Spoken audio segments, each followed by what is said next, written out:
Hello everyone, myself Dikshit Kumar from Little Angel Senior Secondary School गनोडा।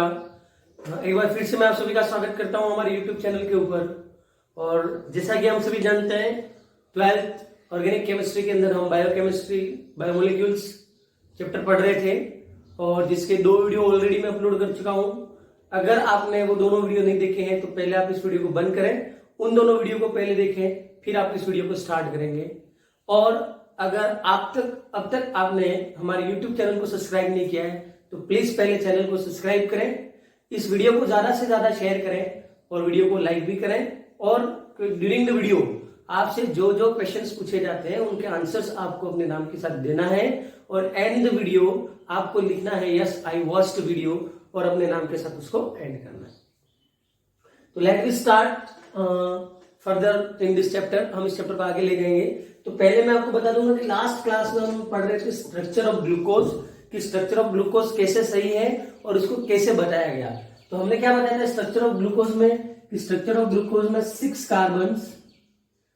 Carbons are attached in straight chain. Straight chain में 6 carbon जुड़े हुए रहेंगे, एक तो ये बताया था।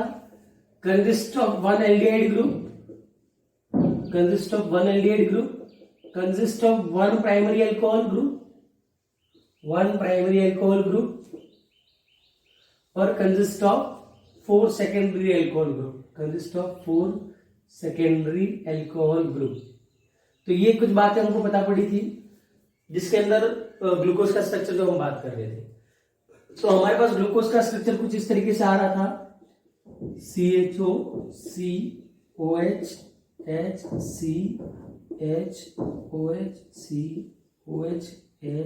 CH2OH। तो ये आपका aldehyde group, 6 carbon in straight chain, primary alcohol और ये चारों आपके सेकेंडरी अल्कोहल ग्रुप। तो यहां तक मैं आपको बता चुका था। अब इसमें एक बात और ये याद रखनी है कि each OH on different carbon atom, हर एक अल्कोहल ग्रुप अलग अलग, मतलब सिंगल कार्बन के ऊपर 2 या 2 से ज्यादा अल्कोहल ग्रुप नहीं हो सकते। कारण कि अगर ऐसा होता तो 2OH on single carbon is unstable और ये बहुत ज्यादा कंपाउंड जो होता है वो अनस्टेबल होता है। स्टेबिलिटी के लिए एक कार्बन पर एक ही OH ग्रुप का होना जरूरी है। तो यहां तक हम देख चुके थे। तो ये तो टॉपिक हम पता चल रहा था स्ट्रक्चर ऑफ ग्लूकोज। कौन सा चल रहा था? Structure of glucose. अगला हमारा जो टॉपिक आ रहा है वो कन्फिग्रेशन ऑफ ग्लूकोज। अब हम बात करेंगे ग्लूकोज के कन्फिग्रेशन की। The next topic is the configuration of glucose. तो अब हम बात करेंगे कन्फिग्रेशन ऑफ ग्लूकोज। ठीक, तो अब तक हमको ये जरूर पता पड़ गई थी कि क्या क्या चीजें होती है, लेकिन अरेंजमेंट ऑफ कंपोनेंट्स,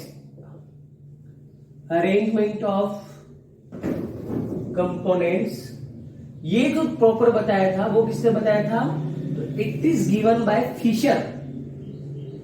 फिशर ने हमको ये बताया था कि एग्जैक्टली OH ग्रुप का अरेंजमेंट कैसे है, किस तरीके से उनका अरेंजमेंट है, और जिसकी वजह से हमको ये पता पड़ा glucose contain 4 chiral carbons. Glucose के पास क्या है? 4 किरेल कार्बन्स है, जिनके साथ सराउंडेड रहते हैं क्या? Hydrogen and hydroxy group, which is surrounded by hydrogen and hydroxy group. ठीक, अब हमको तो ये बताना है कि what is the exactly configuration of glucose. Glucose का कन्फिगरेशन कौन सा है, और ग्लूकोज को करेक्टली हम क्या कहते हैं? D प्लस ग्लूकोज या प्लस D ग्लूकोज। क्या कहते हैं? Plus D glucose. ग्लूकोज को करेक्टली नाम क्या दिया गया? Plus D glucose. तो अब हम कन्फिगरेशन में यही बात करेंगे कि what is the mean of D, what is the mean of plus sign and what is the mean of L, इनका मतलब क्या है। तो कन्फिगरेशन के अंदर हम बात ये करते हैं meaning of D and L, meaning of D and L sign. Next topic है हमारा meaning of D and L sign.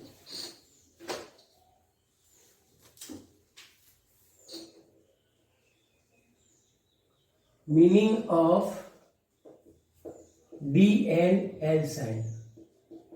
तो देखो बहुत सारी चीजें इससे आपको जाननी है। सबसे पहला, डी एंड एल का रिलेशन सिर्फ और सिर्फ कॉन्फ़िगरेशन से है। इट रिलेट्स टू ओनली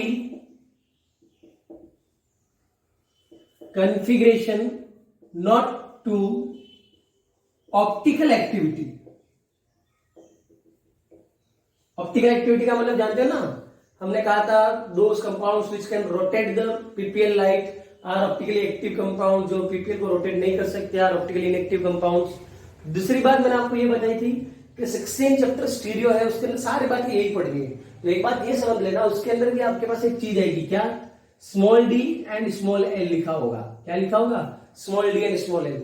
इसका रिलेशन है ऑप्टिकल एक्टिविटी से। किससे है? Optical activity. तो ये क्या बताता है? कंपाउंड डेक्स्ट्रो रोटेटरी है या कंपाउंड लीवो रोटेटरी है। और डेक्स्ट्रो और लीवो का मतलब क्या है? The rotation of PPL towards clockwise and anti clockwise. अगर आपका पीपीएल का रोटेशन क्लॉकवाइज होता है तो उसके आगे डी साइन लगता है, और अगर पीपीएल का रोटेशन एंटी क्लॉकवाइज होता है तो उसके पीछे एल साइन लगता है। अभी आपको इसके चक्कर में नहीं पढ़ना है क्योंकि ये आपने पढ़ा ही नहीं है। मैं पढ़ाऊंगा तब अच्छे से समझ में आ जाएगा। पर बात मैं ये कर रहा हूं कि यहां पर डी एंड एल यहां पर भी है। तो पहला पिक्चर ये क्लियर करना कि इस डी एंड एल का रिलेशन किससे है? सिर्फ और सिर्फ कॉन्फ़िगरेशन से है। इसका ऑप्टिकल एक्टिविटी से कोई लेन देन नहीं है। तो पहली चीज ये दिमाग में क्लियर कर दो, क्या? कि ये डी एंड एल और ये D and L both are opposite terms, इनका आपस में कोई रिलेशन नहीं है। अगली जो हम बात करेंगे वो है क्या? आप पता कैसे लगाओगे ग्लूकोज के अंदर कि कौन सा ग्लूकोज डी है, कौन सा ग्लूकोज एल है? तो उसके लिए क्या करना है? It is done by DL naming कहते हैं इसको। हम क्या कहते हैं? DL naming. तो डीएल नेमिंग आप कैसे करोगे? तो it is done by choosing the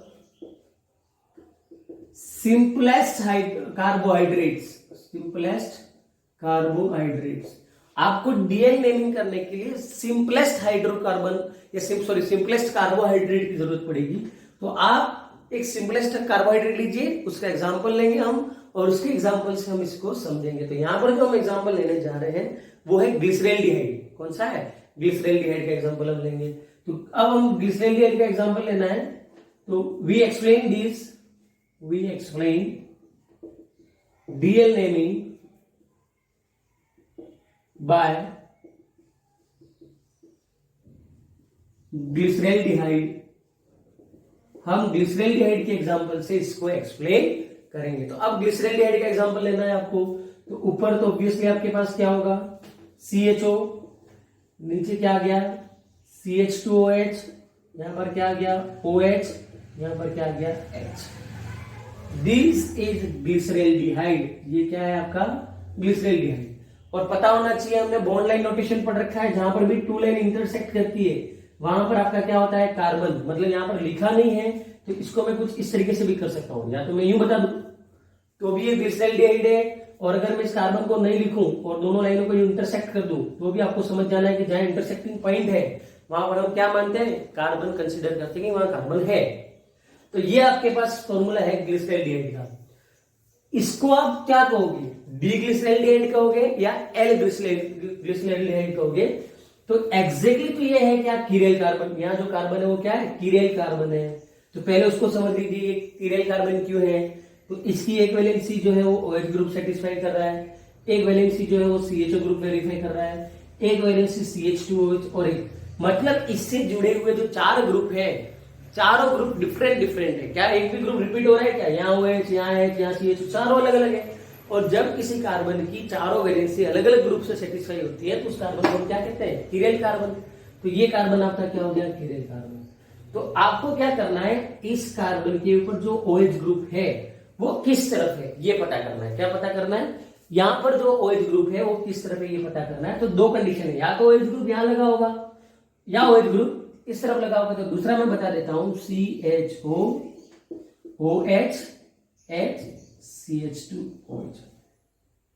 और अगर मैं यूं कहूं कि यहां पर मैं बीच में मिरर लगा दूं तो आपको क्या लग रहा है? Both are mirror images. इसकी इमेज बन रही है ना, यहां लग रहा है कि नहीं लग रहा है? खुद दिमाग दौड़ाइए कि अगर मैं यहां पर एक मिरर सेट कर दूं तो आपको क्या लग रहा है कि structure 1 and 2 are mirror images, और ये मिरर इमेजेस वाले लोचे में भी आपको नहीं पढ़ना है, ये 16 चैप्टर में यही बात करेंगे हम स्टीरियो में। तो एक बार आप इसको ध्यान से समझ लीजिए कि ये और ये दोनों स्ट्रक्चर अलग हो गए, खाली चेंज क्या हुआ, इनका कॉन्फ़िगरेशन चेंज हुआ कि यहां पर OH ग्रुप कहां था, राइट हैंड साइड, और यहां पर OH ग्रुप कहां था, लेफ्ट साइड। तो यहां पर OH ग्रुप था राइट साइड, यहां पर OH ग्रुप था लेफ्ट साइड। तो अब आपको क्या करना है, आपको सिंपलेस्ट कार्बोहाइड्रेट के अंदर देखना है कहां पर, OH ग्रुप को। अगर OH ग्रुप राइट साइड में है तो उसको तो आप कहोगे डी, क्या लगाओगे, डी ग्लिसरैल्डिहाइड, क्या लिखेंगे हम इसको, डी ग्लिसरैल्डिहाइड। और अगर आपका OH ग्रुप लेफ्ट साइड में है तो उसको हम लिखेंगे एल ग्लिसरैल्डिहाइड, क्या लिखेंगे, एल ग्लिसरैल्डिहाइड। तो ये क्या था आपका, OH ग्रुप राइट साइड में था तो D, OH group left side में आ गया तो एल, और डी एंड एल नेमिंग में इसी को देखना है आपका OH ग्रुप किस तरफ है, ठीक है। तो ये जनरली 2 पॉइंट आप लिख सकते हो, नोट्स के अंदर इसको मिल जाएगा। अब आगे कुछ और बातें डी एंड एल की पढ़नी है तो वो हम देखेंगे अब। तो अब देखो, मैंने आपको क्या था, डी एंड एल तो पता पड़ गया कि डी एंड एल क्या बताता है, कॉन्फ़िगरेशन ऑफ OH ग्रुप बताता है, और उसके आगे लिखा रहता है प्लस और माइनस साइन। तो जनरली ये plus and minus sign indicate करता है आपके रोटेशन को, तो उसके ऊपर अभी आपको फोकस नहीं करना, खाली इतनी बात याद रखनी है कि ग्लिसरैल्डिहाइड या जिंक कंपाउंड के साइन कन्वेंशन में प्लस लिखा होता है, उनको अपन डायरेक्टली टॉलरेट करते हैं डी से। किससे टॉलरेट करते हैं, डी से, मतलब प्लस डी। और जिनको भी हम माइनस से इंडिकेट करते हैं उन सारे आइसोमर्स में क्या लग जाता है, एल। तो प्लस डी और माइनस एल जनरली ये टॉलरेट करता है, परफेक्ट ऐसा नहीं है कि बार बार ऐसा ही हो। तो एक बात ये दिमाग में रखना, प्लस डी माइनस एल, इतना कंसेप्ट अभी आपको पता होना चाहिए। तो अब अगर ग्लूकोज में आपको बताया जाए तो मैंने बता दिया कि हम डीएनएल कन्वेंशन कैसे करते हैं, तो सिंपलेस्ट हाइड्रोकार्बन से। अब आपको पूछा जाए ग्लूकोज का स्ट्रक्चर बनाइए, तो ग्लूकोज का स्ट्रक्चर ये रहा, CHO COH H, COH H, COH H, COH H, CH2OH। अब आपको पूछा जाए कि इसको हम क्या लिखे, डी लिखे या एल लिखे, तो कॉमन सेंस लगाइए। मैंने आपको क्या कहा था, you have to choose simplest hydrocarbon. तो आपको दिमाग में क्वेश्चन आएगा कि सर हम इसको देखेंगे तो ये हमको डी बता रहा है, लेकिन इसको देखेंगे तो ये हमको एल बता रहा है, ये वापस डी, ये वापस डी। तो दिमाग में एक बात देखो, तो कंसेप्ट से समझिए, नहीं समझोगे तो फिर मैं एक आपको ट्रिक बता दूंगा, उससे क्लियर हो जाएगा। तो कंसेप्ट आपको ये बता रहा है कि ये रहा आपका सिंपलेस्ट कार्बोहाइड्रेट, मिला कि नहीं मिला, ग्लिसरैल्डिहाइड जैसा दिख रहा है कि नहीं दिख रहा है, खुद दिमाग दौड़ाओ, HOH CH2OH, और ऊपर ये ग्रुप आ गया ना, तो CHO यहाँ है और CHO नहीं कंसीडर करना तो चौथा ग्रुप अलग आ रहा है दूसरा, यहाँ H, यहाँ OH, नीचे CH2OH, चौथा ग्रुप, ऊपर कुछ भी आए, लेकिन ये आपको सिंपलेस्ट कार्बोहाइड्रेट जैसा दिख रहा है या नहीं दिख रहा, तो ये सिंपलेस्ट कार्बोहाइड्रेट दिख रहा है, तो इसी कार्बन के ऊपर आपको OH देखना पड़ेगा। तो इस कार्बन के ऊपर OH कहां पर है, राइट साइड के अंदर, और यहाँ राइट साइड के अंदर, इसलिए आप इसको क्या लिखोगे, डी ग्लूकोज, क्या लिखोगे, डी ग्लूकोज। और आपको कोई कहे कि इसका एल ग्लूकोज बनाइए, तो कुछ नहीं करना है, इसी कार्बन को फ्लिप कर देना है, तो आपके पास क्या आ जाएगा, CHO COH H CHOH COH H COH H CH2OH। अब ये रहा आपका सिंपलेस्ट कार्बोहाइड्रेट, यहाँ OH किस तरफ है, लेफ्ट हैंड साइड, तो इसको आप क्या कहोगे, एल ग्लूकोज, क्या कहोगे, एल ग्लूकोज। तो उम्मीद करता हूं आपको DL साइन कन्वेंशन पता पड़ चुकी होगी, DL नेमिंग पता पड़ चुकी होगी। अब मैंने आपको क्या कहा, कंसेप्ट नहीं पता पड़े तो आपको क्या करना है, सेकेंड लास्ट कार्बन के ऊपर OH ग्रुप कहां जुड़ा हुआ है, आपको क्या याद रखना है, कोई कंसेप्ट दिमाग में नहीं हो तो भी चलेगा। आपको अगर पूछा कि कौन सा डी है कौन सा एल, तो आपका फोकस सीधा कहां चला जाना चाहिए, सेकेंड लास्ट कार्बन। तो देखिए आपका लास्ट कार्बन तो ये रहा, सेकेंड लास्ट कौन सा, ये लास्ट कार्बन ये रहा, सेकेंड लास्ट कौन सा, ये।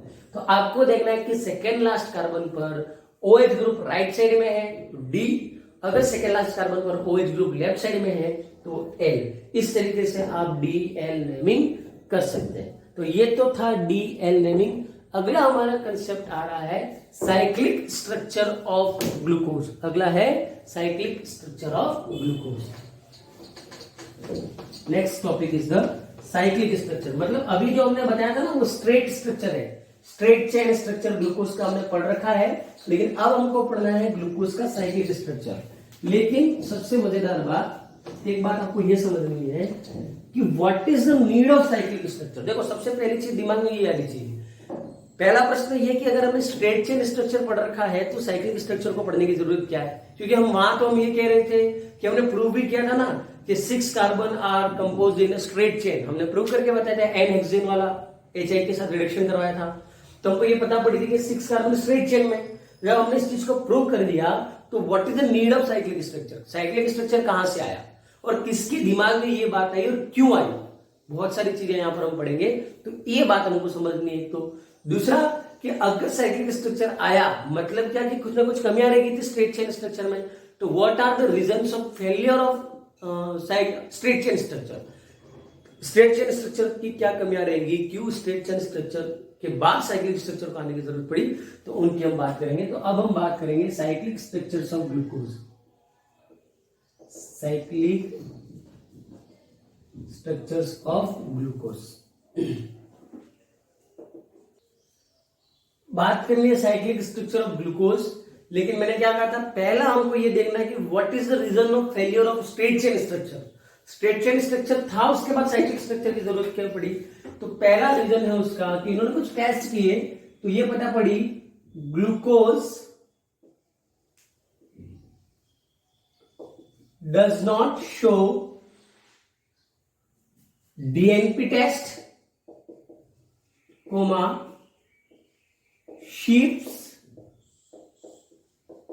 base test and NaHSO3 addition products test। ये सबसे पहली कमी कि glucose DNP test, sheep base test and sodium hydrogen sulphide test ये नहीं दे रहा था NaHSO3। अब इसका क्या कारण था और नहीं दे रहा था, तो उससे साइक्लिक स्ट्रक्चर और स्ट्रेट चेन स्ट्रक्चर का क्या कनेक्शन। तो सबसे पहले हम बात करेंगे DNP टेस्ट। किसकी बात करेंगे, DNP टेस्ट। तो DNP टेस्ट होता क्या है और क्या फर्क, इससे क्या पता पड़ा, दोनों की बात करेंगे। तो सबसे पहले DNP टेस्ट की फुल फॉर्म आपको याद होनी चाहिए, 2,4 डाइनाइट्रो फेनिलहाइड्रेजिन, फेनिलहाइड्रेजिन, ये DNP टेस्ट की फुल फॉर्म पता होनी चाहिए सबको। DNP 2,4 डाइनाइट्रो फेनिलहाइड्रेजिन, ये आपकी DNP टेस्ट की फुल फॉर्म। और DNP टेस्ट को देता कौन है, aldehydes and ketones gives this test। Aldehyde और कीटोन्स DNP टेस्ट देते हैं।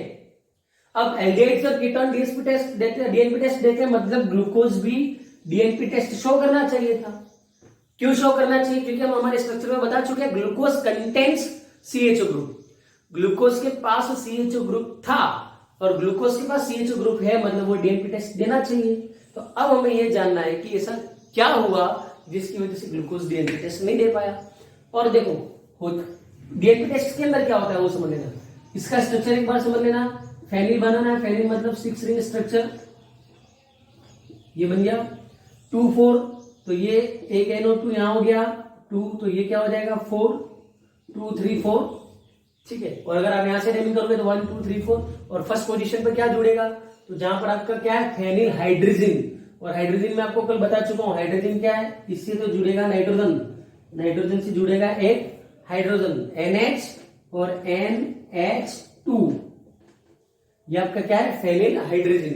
तो इसको आप कुछ इस तरीके से भी बता सकते हैं, ये आपका क्या बन गया फेनिल हाइड्रोजन, क्या बना फेनिल हाइड्रोजन। बात को ध्यान से समझना, ये आपका फेनिल हाइड्रोजन। और अगर फेनिल हाइड्रोजन की रिएक्शन हमने करा दी किसी भी एल्डिहाइड के साथ, किसके साथ कराई, एल्डिहाइड के साथ, तो अगर एल्डिहाइड ग्रुप है और यहाँ फेनिल हाइड्रोजन NH2, ये ना फेनिल हाइड्रोजन 2,4 डाइनाइट्रो, 2,4 डाइनाइट्रो बन गया 2,4 dinitro phenyl hydrogen, phenyl hydrogen, hydrogen क्या NH NH2, तो मैंने लगा दिया यहाँ पर।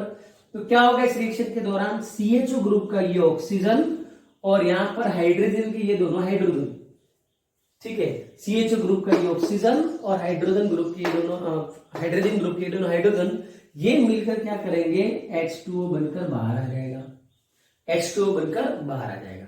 और क्या होगा, ये जो RCH है वो जाकर इससे जुड़ जाएगा और इससे जुड़ने के बाद जो प्रोडक्ट बनेगा वो प्रोडक्ट 3 कलर देगा, या तो रेड कलर देगा, या ऑरेंज कलर देगा, या येलो कलर देगा। और अगर इन तीनों में से कोई भी एक कलर आ गया, मतलब ये प्रोडक्ट क्या है आपका, एल्डिहाइड है। और इसका यूज लोगे आप लैब के अंदर, एल्डिहाइड टेस्ट में भी इसका यूज लिया जाता है। और 12 चैप्टर एल्डिहाइड एंड कीटोन जब आप पढ़ोगे उसके अंदर भी आपको ये रिएक्शन वापस पढ़नी है। तो ध्यान से समझना डीएनपी टेस्ट क्या होता है। तो डीएनपी टेस्ट के अंदर हम डाइनाइट्रोफेनिल हाइड्रोजन की रिएक्शन एल्डिहाइड के साथ कराते हैं, और अगर एल्डिहाइड होगा तो ये कलर आना चाहिए। लेकिन इन्होंने क्या देखा कि जैसे ही ग्लूकोज लिया, ग्लूकोज को डीएनपी के अंदर मिलाया, तो ग्लूकोज एज इट इज पड़ा रहा, उसके अंदर कोई भी ये कलर नहीं बना। और कलर नहीं बना मतलब हमको ये पता पड़ गई कि एल्डिहाइड तो है। दो बातें आ रही है दिमाग में, बात को समझना, वरना कई बार आपके दिमाग में क्वेश्चन आ जाएगा कि सर ये नहीं बना मतलब ग्लूकोज में एल्डिहाइड है ही नहीं। रॉन्ग। कारण कि ग्लूकोज कई सारी दूसरी ऐसी रिएक्शन शो कर रहा है जो हमें ये बताता है कि ग्लूकोज है, लेकिन यहां पर हमको यहाँ ये रिएक्शन नहीं आएगी। मतलब ये क्वेश्चन दिमाग में ये आता है कि एल्डिहाइड तो है लेकिन वो एल्डिहाइड बिजी है। कहाँ है, बिजी, मतलब वो कहीं और यूटिलाइज हो चुका है या वो किसी और काम में लग गया है। और अगर एल्डिहाइड फ्री होता तो ये रिएक्शन आनी चाहिए थी, नहीं आ रही है। मतलब ये जो है वो एल्डिहाइड इसके अंदर या तो नहीं है या बिजी है। क्या है तो वो हम आगे बात करेंगे। तो ये बात होगी पहला डीएनपी टेस्ट। अब हम डीएनपी टेस्ट के बाद बात करेंगे शिफ्ट बेस्ड टेस्ट की। क्या बात करेंगे, शिफ्ट बेस्ड टेस्ट। तो शिफ्ट बेस्ड टेस्ट क्या है, तो याद रखना शिफ्ट रिएजेंट लैब में अवेलेबल होता है, लैब के अंदर आपको इजीली मिल जाएगा शिफ्ट रिएजेंट। शिफ्ट टेस्ट की अगर अपन बात करें तो शिफ्ट टेस्ट क्या होता है, तो ये आपको रिएजेंट लैब के अंदर मिल जाएगा जो कि एक कलरलेस सॉल्यूशन है। कैसा है, शिफ्ट टेस्ट जो है वो कलरलेस सॉल्यूशन है। और इसकी रिएक्शन जब आप एल्डिहाइड के साथ कराते हो तो ये बनाता है रेड कलर का पीपीटी। क्या बनाता है, रेड कलर का पीपीटी। मगर मतलब ये कि एल्डिहाइड है तो ये रिएक्शन होनी चाहिए, और यहां पर भी ये रिएक्शन नहीं होती है। तो एक ये रिएक्शन नहीं हुई, ये रिएक्शन नहीं, और इसमें भी यही होता है कि इसके अंदर क्या होता है, ये टूट जाएगा और ये HSO3 जो है वो ग्लूकोज प्रोडक्ट जो है वो आगे रिएजेंट के साथ जुड़कर एडिशन प्रोडक्ट बनाता है। तो ग्लूकोज ये रिएक्शन भी शो नहीं कर रहा है। तो ग्लूकोज ना डीएनपी टेस्ट शो कर रहा है, ना शिफ्ट बेस्ड टेस्ट शो कर रहा है, ना ही ये रिएक्शन शो कर रहा है। मतलब उसका कारण क्या कि ये तीनों रिएक्शन किससे हो रही थी, CHO से हो रही थी। तीनों रिएक्शन जो है वो एल्डिहाइड से हो रही थी। तो एल्डिहाइड का ही यहाँ पर कुछ ना कुछ लोचा है, या तो एल्डिहाइड है ही नहीं, या एल्डिहाइड जो है वो बिजी है, किसी और काम में लगा हुआ है, जिसकी वजह से उसका ध्यान इन सब चीजों पर नहीं जा रहा है। तो वो क्या है, उसके लिए हमको जरूरत पड़ी साइक्लिक स्ट्रक्चर की, और इस कंसेप्ट को साइक्लिक स्ट्रक्चर एक्सप्लेन करेगा। तो ये पहला कारण कि हम ये चीज एक्सेप्ट नहीं कर पा रहे हैं कि ग्लूकोज का स्ट्रेट चेन स्ट्रक्चर होता है, और अगर हम स्ट्रेट चेन स्ट्रक्चर को सही माने फिर तो ये रिएक्शन होनी चाहिए। तो पहला कारण जो स्ट्रेट चेन स्ट्रक्चर के फेलियर का था वो ये था। अब हम बात करेंगे अगले कारण की, सेकेंड रीजन की बात करेंगे।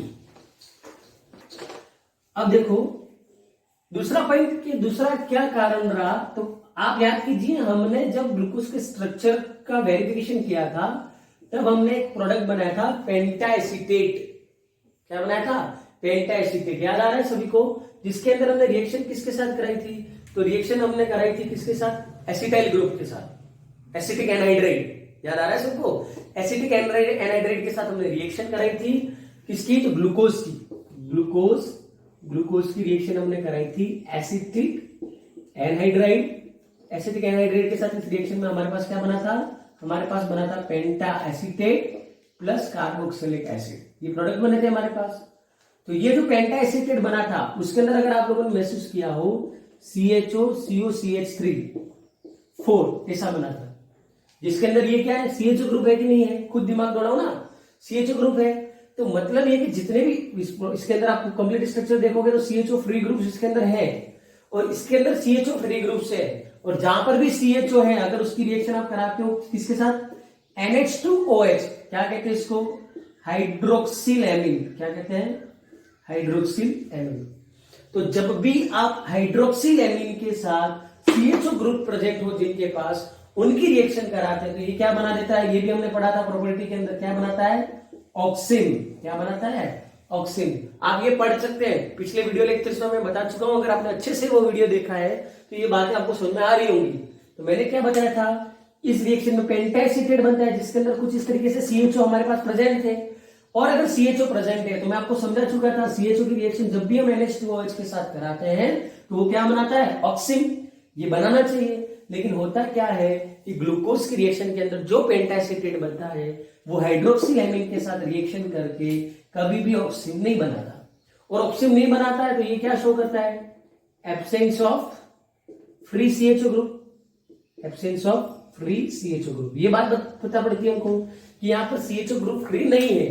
तो ये चीज हमें पता पड़ती है कि जब भी हम ग्लूकोज की रिएक्शन एसिटिक एनाइड्राइड के साथ कराते हैं तो पेंटाएसिटेट बनता है, और उस पेंटाएसिटेट के अंदर CHO ग्रुप जो है वो अगर फ्री होते तो वो ऑक्सिन बनाते, लेकिन हमको तो ये पता पड़ रही है ये फ्री नहीं है। तो अगला ये स्टेटमेंट भी जो है वो स्ट्रेट चेन स्ट्रक्चर को प्रूफ नहीं करता है, और जिसके लिए हमको जरूरत पड़ी साइक्लिक स्ट्रक्चर की। तो ये दूसरा रीजन। अब हम आगे बढ़ेंगे हमारे अगले रीजन की तरफ। थर्ड रीजन हमारे पास है glucose has 2 crystalline forms. Glucose की 2 क्रिस्टलाइन फॉर्म्स है। कौन कौन सी, ग्लूकोज उसकी 2 क्रिस्टलाइन फॉर्म्स हैं, एक तो है अल्फा और दूसरी है बीटा। मतलब एक को तो हम कहेंगे अल्फा ग्लूकोज और दूसरे को हम कहेंगे बीटा ग्लूकोज। मतलब ग्लूकोज 2 फॉर्म्स एग्जिस्ट करता है, एक ग्लूकोज की होगी अल्फा फॉर्म और एक ग्लूकोज की होगी बीटा फॉर्म। और ये कैसे मैनेज करते हैं, दोनों के बीच में डिफरेंस क्या है, तो अल्फा ग्लूकोज जो होगा उसका मेल्टिंग तो पॉइंट होता है 419 केल्विन। कितना होता है, 419 केल्विन इसका जो मेल्टिंग पॉइंट है वो, ठीक है, यस। और दूसरा इसका मेल्टिंग पॉइंट है वो 423 केल्विन। कितना, इसका 419 केल्विन और इसका 423 केल्विन। ग्लूकोज के 2 structure alpha and beta, both are differ in melting point, one has 419 kelvin, another has 423 kelvin. अब अगली हम बात करेंगे इनकी प्रिपरेशन की। कि आपको अल्फा ग्लूकोज बनाना है तो आप कैसे बनाएंगे, तो अल्फा ग्लूकोज को हम कैसे बनाएंगे, it is prepared by the, कैसे बनाओगे, it is prepared by the crystallisation of concentrate glucose solution. अगर आप कंसंट्रेट ग्लूकोज सॉल्यूशन लेते हो तो उसके क्रिस्टलाइजेशन से आपके पास अल्फा ग्लूकोज बनेगा। और अगर बीटा बनाना है तो it is prepared by the hot and saturated glucose solution. दोनों चीजें अलग अलग है। अल्फा और बीटा के मेल्टिंग पॉइंट में 419 423 का डिफरेंस। और प्रिपरेशन, आप अल्फा ग्लूकोज बनाना चाह रहे हो तो आपको क्या करना है, crystallisation of concentrate glucose solution. Concentrate glucose solution लेना और उसका क्रिस्टलाइजेशन कराओगे तो अल्फा ग्लूकोज बनेगा।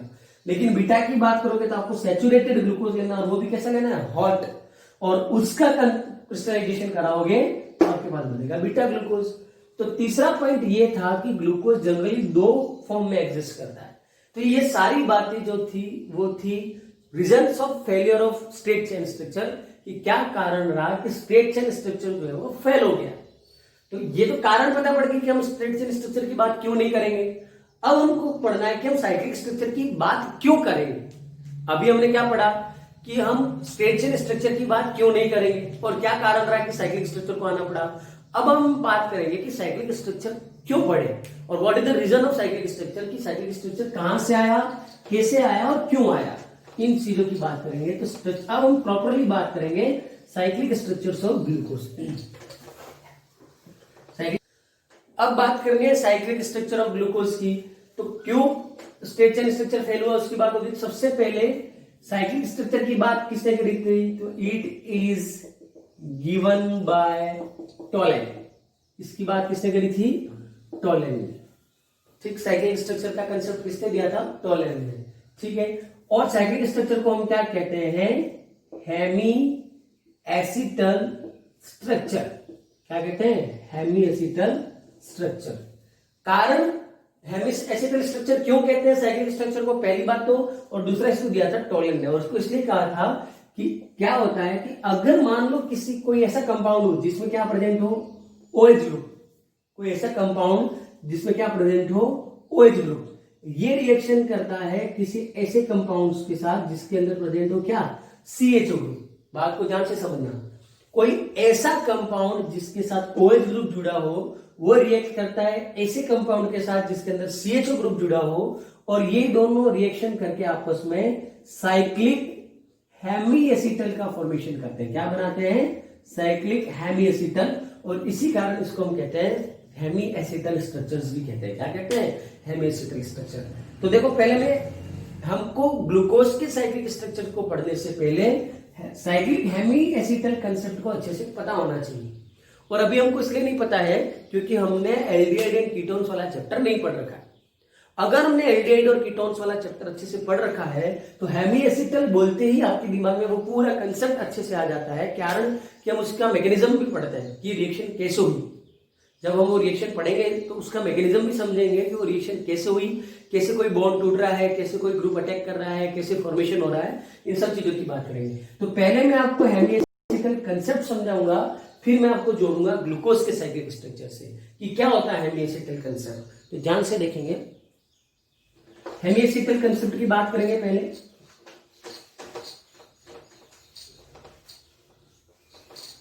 तो देखो क्या होगा कि मान लीजिए आपके पास क्या है? कोई एल्डिहाइड। क्या है? कोई एल्डिहाइड। ये है आपके पास एल्डिहाइड। ठीक है, हेमी एसिटल कंसेप्ट क्या है? तो हेमी एसिटल कंसेप्ट में किसी एल्डिहाइड की रिएक्शन किसी एल्कोहल के साथ जब कराई जाए, किसके साथ कराई जाए? एल्कोहल के साथ। बात को ध्यान से पूरे कंसंट्रेशन के साथ समझोगे और ये समझ में आया तो ही आपको साइक्लिक स्ट्रक्चर पता पड़ेगी, तो ही हावर्थ स्ट्रक्चर पता पड़ेगी। और मेरी बात दिमाग में याद रखना, Haworth structure is the most important topic from a board purpose और बोर्ड व्यू। बोर्ड के तरीके से ये बहुत ज्यादा इंपॉर्टेंट है। हावर्थ स्ट्रक्चर बोर्ड एग्जाम वाला पूछता ही है, और ग्लूकोज का ही हावर्थ स्ट्रक्चर समझना है। उसके बाद पीछे के हावर्थ स्ट्रक्चर आप खुद नींद में उठ के भी बना लोगे, ये मैं आपको चैलेंज करता हूं और बताता हूं। कारण कि ये कंसेप्ट पता होना चाहिए और कंसेप्ट को ही समझना है। तो देखना, ये रिएक्शन आप 13 चैप्टर में 12 चैप्टर में पढ़ोगे, एल्डिहाइड एंड कीटोन्स वाला चैप्टर जो है उसके अंदर। तो एल्डिहाइड है, उसकी रिएक्शन आपको करानी है एल्कोहल के साथ। तो होता क्या है, आपको ये पता होना चाहिए कि एल्कोहल ऑक्सीजन का एटॉमिक नंबर क्या है? Hydrogen, helium, lithium, beryllium, boron, carbon, nitrogen and oxygen. Atomic number है इसका 8 और इलेक्ट्रॉनिक कन्फिग्रेशन इसका हो जाता है 2 and 6। मतलब ऑक्सीजन के आउटर मोस्ट शेल में कितने इलेक्ट्रॉन्स हैं? 6। तो ऑक्सीजन ने यहां पर सिंगल बॉन्ड बना रखा है, मतलब अपना एक इलेक्ट्रॉन शेयरिंग में डाल रखा है, किसके साथ? एल्किल ग्रुप के साथ। यहां पर एक सिंगल बॉन्ड बना रखा है, मतलब एक इलेक्ट्रॉन हाइड्रोजन के साथ शेयरिंग में डाल रखा है। तो आउटर मोस्ट शेल में 6 इलेक्ट्रॉन्स है, 6 से 2 गए तो बचे कितने? 4। तो मतलब ये कि ऑक्सीजन के पास क्या प्रेजेंट है? 2 लोन पेयर्स। ऑक्सीजन के पास क्या प्रेजेंट है? Lone pair. ऑक्सीजन के पास है लोन पेयर। तो क्या हुआ? लोन पेयर है तो, और यहां पर लोन पेयर है साहब, और यहां पर कुछ ऐसा दिखने को हमको मिल रहा है क्या, कि हमें ऐसा दिख रहा है कि यहां पर कार्बन और ऑक्सीजन की बॉन्डिंग है, जिसके अंदर ऑक्सीजन आपको पता है ना, it is second most electronegative element, second most electronegative element. तो इसके दिमाग में एक ही बात रहती है, क्या? शेयरिंग के इलेक्ट्रॉन्स खींच ले, शेयरिंग के इलेक्ट्रॉन्स खींच ले, शेयरिंग के इलेक्ट्रॉन्स खींच ले। तो मतलब क्या कि यहां पर डबल बॉन्ड बन रहा है, लेकिन इलेक्ट्रॉन्स का अट्रैक्शन किसकी तरफ ज्यादा है? ऑक्सीजन की तरफ ज्यादा है। और ऑक्सीजन की तरफ ज्यादा इलेक्ट्रॉन होने की वजह से ये कार्बन क्या फील करता है? Partial positive charge. क्या फील कर रहा है? Partial positive charge. तो बात को समझना, मैं ये कह रहा हूं कि यहां पर आप खड़े हो, ठीक है, यहां पर कोई और बंदा खड़ा है, तुम दोनों के बीच में एक रस्सी खींच रहे हो, आप दोनों मिलके एक रस्सी खींच रहे हो, ठीक है। ये ऑक्सीजन है और ये कार्बन है, कंसिडर करिए। मैं क्या कह रहा हूं? ऑक्सीजन ज्यादा पावरफुल है, तो इस रस्सी का खींचाव किसकी तरफ ज्यादा है? ऑक्सीजन की तरफ ज्यादा।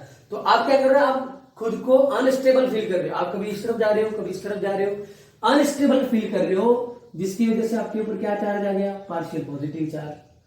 और जब यहाँ पॉजिटिव चार्ज आया तो यहाँ पर कौन खड़ा था, एक दूसरा ऑक्सीजन खड़ा जो इस पूरे किस्से को देख रहा है, इस पूरे किस्से को देख रहा है, और उसको दया आ गई इस कार्बन के ऊपर। मतलब ये समझना, ये रहा वो ऑक्सीजन जो इस चीज को देख रहा है, और ये क्यों देख रहा है, क्योंकि आप इन दोनों की रिएक्शन करा रहे हो। तो उसने ये देखा कि इस कार्बन के ऊपर प्लस चार्ज है, इसके पास फ्री इलेक्ट्रॉन्स है, फ्री इलेक्ट्रॉन्स और इलेक्ट्रॉन्स के ऊपर कौन सा चार्ज होता है, नेगेटिव चार्ज। तो ये ऑक्सीजन होता है बड़ी दयालु प्रकृति का, क्या होता है, दयालु। वो ये कहता है कि इसके ऊपर प्लस चार्ज है, और प्लस चार्ज का मतलब क्या है, इसके पास इलेक्ट्रॉन की कमी है। क्यों कमी, क्योंकि ये अपने इलेक्ट्रॉन किसकी तरफ जाते देख रहा है, ये ऑक्सीजन की तरफ। तो ये ऑक्सीजन क्या करेगा, अपने इलेक्ट्रॉन देने की कोशिश करेगा, किसको, कार्बन को। बात को बहुत ही अच्छे कंसंट्रेशन से समझना, ये ऑक्सीजन अपने इलेक्ट्रॉन इस कार्बन को देकर इस कार्बन से बॉन्ड बनाने की कोशिश करेगा। या आप इसको कुछ इस तरीके से भी समझ सकते थे कि ये सब पाई बॉन्ड टूट गया, इलेक्ट्रॉन की शिफ्टिंग हो गई ऑक्सीजन की तरफ, इसके ऊपर आ गया माइनस चार्ज और इसके ऊपर आ गया प्लस चार्ज। आप इसे भी बात कर सकते थे कैसे, कि मोस्ट इलेक्ट्रोनेगेटिव होने की वजह से जब रिएक्शन हुई तो रिएक्शन की शुरुआत तो होनी चाहिए ना, कहां से होगी, तो रिएक्शन की शुरुआत कौन करेगा, पाई बॉन्ड, क्योंकि वो वीकर बॉन्ड है। तो पाई बॉन्ड टूटा, इलेक्ट्रॉन की शिफ्टिंग ऑब्वियसली इलेक्ट्रोनेगेटिव होने के कारण ऑक्सीजन की तरफ होगी।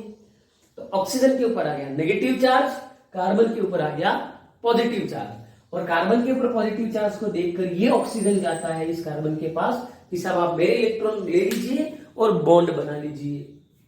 तो अब देखो मैं यहां पर रिएक्शन होगी, रिएक्शन होने के बाद जो इंटरमीडिएट प्रोडक्ट बनेगा मैं उसकी बात कर रहा हूं। तो आपके पास क्या था, यहां पर था R, यहां पर है O, सॉरी एल्डिहाइड है पहले, तो C, यहां पर क्या था H, यहां पर क्या है ऑक्सीजन, ऑक्सीजन के ऊपर आ गया माइनस चार्ज, ऑक्सीजन के ऊपर माइनस चार्ज आया। बात को ध्यान से समझना।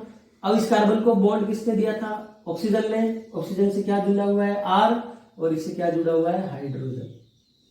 ये ROH, ये रहा, ऑक्सीजन ने दिया है ना इलेक्ट्रॉन को, और इलेक्ट्रॉन ऑक्सीजन ने दिया है, तो ऑक्सीजन बॉन्ड भी बनाएगा कार्बन के साथ। तो अब देखो हुआ क्या, कार्बन के पास तो जो प्लस चार्ज था वो गया। क्यों गया, क्योंकि ऑक्सीजन ने अपने इलेक्ट्रॉन दे दिए। और मैं यूं कह रहा हूं कि अपने घर जलाकर तीरथ करना, बात सुनी होगी आपने, ऑक्सीजन ने अपने इलेक्ट्रॉन दे दिए, तो सीधी सी बात है अब ऑक्सीजन के ऊपर क्या आ गया, प्लस चार्ज, क्योंकि ऑक्सीजन के पास जो इलेक्ट्रॉन थे वो तो गए, किसको दे दिए उसने, कार्बन को दे दिए। तो ऑक्सीजन के ऊपर अब क्या आ गया, प्लस चार्ज। तो ये बन गया आपका क्या, इंटरमीडिएट। क्या बना, इंटरमीडिएट। तो बात को ध्यान से समझने की कोशिश करेंगे, यहां प्लस चार्ज है और यहां माइनस चार्ज। इस ऑक्सीजन के पास प्लस चार्ज आने की वजह से ये तो पावरफुल है, ये धमका सकता है किसी को भी। तो इसने ये देखा कि मेरे पास दो लोग जुड़े हुए हैं, लेकिन यहां पर तो है एल्किल ग्रुप जो थोड़ा सा स्ट्रॉन्ग है, और यहां पर है बेचारा गरीब हाइड्रोजन। क्या है, हाइड्रोजन जो गरीब है, कमजोर है। तो इसने क्या किया, इस हाइड्रोजन को धमकाया और इससे दोनों इलेक्ट्रॉन ले लिए। कौन से दोनों, एक तो जो उसके खुद का था और एक जो हाइड्रोजन का था वो भी ले लिया। तो ये दोनों इलेक्ट्रॉन ऑक्सीजन ने ले लिए, तो यहां से ये H बाहर निकल जाएगा। किस फॉर्म में निकलेगा, H प्लस की फॉर्म में। यहां से ये हाइड्रोजन बाहर निकला, किस फॉर्म में निकला, H प्लस की फॉर्म में। और ये अब H प्लस है, यहाँ क्या है O माइनस, तो ये H प्लस जाकर इस ऑक्सीजन के साथ जाकर जुड़ जाएगा। तो देखो दो चीजें हुई, क्या हुई, ऑक्सीजन के ऊपर प्लस चार्ज आया तो उसने हाइड्रोजन से इलेक्ट्रॉन खींचे, ये हाइड्रोजन H प्लस की फॉर्म में बाहर आया, ये बाहर घूम रहा था, तो इस ऑक्सीजन ने कहा टेंशन मत ले, मेरे पास नेगेटिव चार्ज है, मेरे पास आ जा, इस हाइड्रोजन ने उधर जाकर बॉन्ड बना लिया।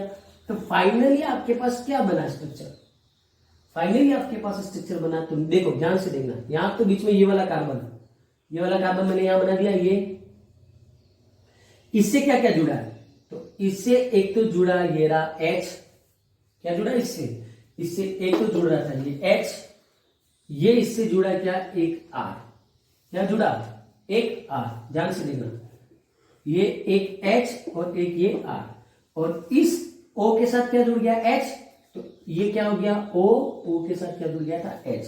तो देखो ये R हो गया, ये रहा, ये H हो गया, ये रहा, ये कार्बन हो गया, ये रहा, ये OH हो गया, ये रहा। अब बचा क्या, तो बचा ये वाला OR, कौन सा बचा, OR। तो इस कार्बन के साथ ये रहा ये OR, और आप इसको अलग अलग क्लासिफाई करना सकते हो, तो इसको R डैश कर दो, ये R डैश, तो ये R डैश। इस तरीके से ये जो बना इसको हम कहते हैं हेमी एसिटल। क्या कहते हैं, हेमी एसिटल। क्या कहते हैं, हेमिएसिटल, और इसी का नाम है हेमिएसिटल कंसेप्ट। तो इसमें क्या हेमिएसिटल के अंदर होगा क्या, तो अल्कोहल वाले ऑक्सीजन ने एल्डिहाइड वाले कार्बन को अपने लोन पेयर इलेक्ट्रॉन्स दिए और देकर उसने क्या बनाया, कुछ इस तरीके का स्ट्रक्चर बना दिया। तो ये दिमाग में आपके होना चाहिए। अब इसको हमको अप्लाई करना है कहां पर, ग्लूकोज पे। और क्यों ग्लूकोज पे अप्लाई करेंगे, कारण कि ग्लूकोज के पास CHO भी है और OH तो बहुत सारे हैं। तो इंटरमोलिकुलर, एक ही मोलिक्यूल के अंदर हेमिएसिटल बनाने की कोशिश करेंगे या नहीं करेंगे, क्योंकि ये तो इनका नेचर है। तो इसीलिए इसको कहा जाता है हेमिएसिटल स्ट्रक्चर। तो ये आपको समझ में आ चुका होगा, इसको हम कहते हैं हेमिएसिटल। ये सारी चीजें आपको नोट्स के अंदर मिल जाएंगी, घबराना नहीं है। देखो नई चीजें पढ़ रहे हो आप, कुछ नए कंसेप्ट्स पढ़ रहे हो, नई चीजें पढ़ रहे हो, तो हो सकता है आपको एक बार में समझ में नहीं आए, और नहीं आता है तो आप वीडियो को एक बार 2 बार रिपीट करके देख लीजिए, आपको समझ में आ जाएगा। फिर भी समझ में नहीं आता है तो फिर आप मुझे मैसेज कर सकते हैं कि सर हमें ये चीज समझ में नहीं आ रही। तो अब हम इसी कंसेप्ट को अप्लाई करेंगे, इसमें ग्लूकोज में अप्लाई करेंगे। कहां अप्लाई करेंगे, ग्लूकोज में, और ग्लूकोज के साइक्लिक स्ट्रक्चर बनाएंगे। यस, अब हमें हेमिएसिटल कंसेप्ट को अप्लाई करना है ग्लूकोज के ऊपर। तो सबसे पहले आप ग्लूकोज का स्ट्रक्चर बना दीजिए। तो ग्लूकोज का स्ट्रक्चर बनाने के लिए क्या करना है, तो हमको ये पता है कि ग्लूकोज के पास 6 मेंबर रिंग है। 1 2 3 4 5 6 हो गए 6। अब आप क्या करोगे, यहां पर तो क्या था CHO, यहां क्या था OH, H H OH OH H OH H CH2OH, ये ग्लूकोज का स्ट्रक्चर। और मैंने बताना सिखाया है, खाली क्या देखना है, ऊपर से थर्ड कार्बन पर OH ग्रुप का होना चाहिए लेफ्ट साइड में, बाकी सब OH ग्रुप का होंगे राइट साइड में। तो यहां तक की बात आप कर चुके हो। इसी स्ट्रक्चर को आप कैसे बता सकते हो, तो बॉन्ड लाइन नोटेशन से बता सकते हैं। ये रहा, लाइन खींच दो, यहां क्या हो गया CHO, यहां क्या आ जाएगा CH2OH। अब CHO को आपको कुछ इस तरीके से लिखना पड़ेगा, C double bond OH C, कारण कि हमको हेमिएसिटल कंसेप्ट बताना पड़ेगा यहां पर, इसलिए मैं कुछ इस तरीके से लिखा। ठीक है, फिर आपने एक लाइन ये खींची, कौन सी, ये वाली। तो यहां क्या आ गया OH, यहां H, यहां OH, यहां H, यहां OH, यहां H, और यहां OH, और यहां H। देखो हो गए 6 कार्बन, 1 2 3 4 5 और 6। तो ये ग्लूकोज और ये ग्लूकोज का बॉन्ड लाइन नोटेशन स्ट्रक्चर हो गया। अब देखो इसके अंदर तो इतने सारे OH ग्रुप है और ये एल्डिहाइड ग्रुप, मतलब हेमिएसिटल वाली रिएक्शन यहां होनी चाहिए कि नहीं होनी चाहिए, ग्लूकोज और एल्डिहाइड वाली, तो वो अल्कोहल और एल्डिहाइड वाली तो वो होगी। लेकिन बात ये आती है कि कौन करेगा, कौन करेगा। तो मैं अभी आपको एक बार बता देता हूं कि C5 5वें नंबर का जो कार्बन है, उस कार्बन के साथ जो OH ग्रुप जुड़ा हुआ है, वो OH ग्रुप जुड़ेगा किससे, इस एल्डिहाइड से। अब सबके दिमाग में प्रश्न आ रहा होगा कि सर 5वें नंबर का ही क्यों, ये दूसरे नंबर का, तीसरे नंबर का, चौथे नंबर वालों के पास भी तो ऑक्सीजन था, OH ग्रुप अल्कोहल ग्रुप था, तो वो छोड़ के ना आपने 5वां ही क्यों सेलेक्ट किया। तो मैं उसका आंसर आपको आगे दूंगा। ये प्रश्न अपने दिमाग में रहने देना, और नहीं आया हो तो मैंने बताया इसलिए भी ये प्रश्न अपने दिमाग में रखना कि इन सबको छोड़ के हमने यही क्यों लिया, मैं आगे समझाऊंगा उसका कारण। पर एक बार तो ये समझो कि ये है। अब दिमाग में पिक्चर सबके क्लियर, अब तो रिएक्शन आगे क्या आपको पता है। तो क्या होगा, यहां पर इस कार्बन के पाई बॉन्ड टूटेंगे तो ऑक्सीजन के ऊपर माइनस चार्ज आ जाएगा, तो ये अपने इलेक्ट्रॉन्स देकर इससे बॉन्ड बनाने की कोशिश करेगा। जब ये इससे बॉन्ड बनाने की कोशिश करेगा तो ऑक्सीजन के ऊपर क्या आ जाएगा, प्लस चार्ज। देखो वही चीज जो मैं समझा चुका हूं, कुछ भी नया नहीं कर रहा हूं मैं। और यहाँ प्लस चार्ज आएगा तो वो ऑक्सीजन इस हाइड्रोजन को अपने से अलग कर देगा, तो ये हाइड्रोजन H+ बन गया, तो ये जाकर जुड़ जाएगा इस ऑक्सीजन से। बात आ रही है सबके समझ में, खुद दिमाग लगाइए, समझ में आ रहा है सबको। और देखो समझ में आ जाए तो प्लीज कमेंट सेक्शन में लिखे जरूर कि yes we understand about the cyclic structure of glucose, हमें समझ में आ गया है, या we understand the hemiacetal concept. तो देखो क्या किया, तो ये आपके पास अल्कोहल है, अल्कोहल में क्या होता है, तो ऑक्सीजन के पास क्या होते हैं, लोन पेयर, और ये एल्डिहाइड है तो इसका पाई बॉन्ड टूटा, इलेक्ट्रॉन की शिफ्टिंग हुई ऑक्सीजन की तरफ, तो ऑक्सीजन के ऊपर क्या आ गया, माइनस चार्ज, तो कार्बन के ऊपर क्या आएगा, प्लस चार्ज, और कार्बन के ऊपर प्लस चार्ज आने की वजह से सपोर्ट करने के लिए कौन गया, ये ऑक्सीजन गया अपने लोन पेयर लेकर कि मेरे साथ बॉन्ड बना लो, तो इसने बॉन्ड बना लिया कार्बन के साथ, और कार्बन के साथ बॉन्ड बना लिया तो इसके पास प्लस चार्ज आ गया, इसके ऊपर प्लस चार्ज आया तो उसने हाइड्रोजन से इलेक्ट्रॉन खींच लिया और हाइड्रोजन को H+ बना के बाहर निकाल दिया, तो वो हाइड्रोजन जाकर जुड़ गया उससे। इस सब प्रोसेस के बाद आपके पास जो नया स्ट्रक्चर बना वो क्या बना, तो वो अब हम बनाएंगे। तो देखिए अब मैं बॉन्ड लाइन नहीं करके आपको सीधा समझाता हूं। 1 2 3 4 5 और 6 कार्बन हो गए। अब ये रहा कार्बन, बात को ध्यान से समझना, ये कार्बन है, इस कार्बन के साथ ये हाइड्रोजन था, उसके साथ कोई फर्क पड़ा क्या? कुछ भी नहीं हुआ ना, तो उस हाइड्रोजन को मैं एज इट इज लिख देता हूं, ये रहा वो हाइड्रोजन। ये वाला जो ऑक्सीजन था जहां डबल बॉन्ड था उसमें एक बॉन्ड टूट गया तो एक ही बॉन्ड बचा और ये ऑक्सीजन, और इस ऑक्सीजन से जाकर कौन जुड़ा? ये वाला हाइड्रोजन। तो अब इसके साथ में जुड़ गया ना OH, ये रहा। तो जो पहला कार्बन CHO था वो अब हमारा क्या बन गया? CHOH। बना कि नहीं बना? बाकी यहां पर कोई फर्क पड़ा क्या? नहीं पड़ा, तो इसको एज इट इज लिख दो HOH।